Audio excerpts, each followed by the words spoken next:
Giraffe does not reward every game equally, and the games that feel like they pay the least are usually the ones where your time does not translate into many additional coins. By the end, you'll know how to identify low-value games on Giraffe, what signs to check before spending time on a game, and how to choose better options inside the app. The first sign of a low-value game is slow progress. If a game takes a long time to reach new stages or complete activities, you may spend more time playing without seeing meaningful coin growth. A second sign is a game that you do not enjoy enough to keep using. Giraffe rewards are connected to your gameplay activity, so stopping early can limit the coins you collect from that game.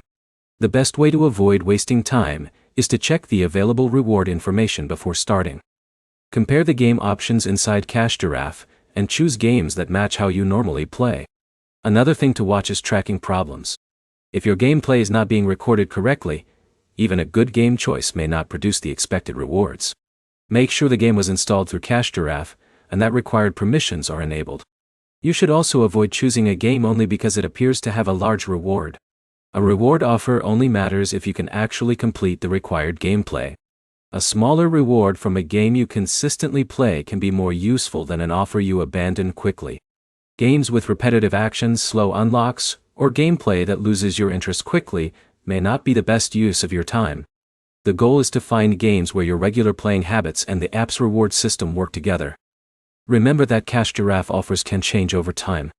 A game that is available today may have different rewards or availability later, so always check the current options before starting.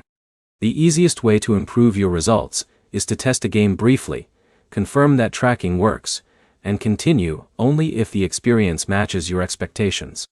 To summarize, avoid games with slow progress.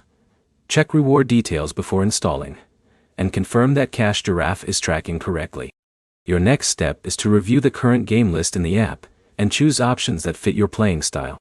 If this guide helped you understand Giraffe better, subscribe for more app guides, comparisons, and fixes.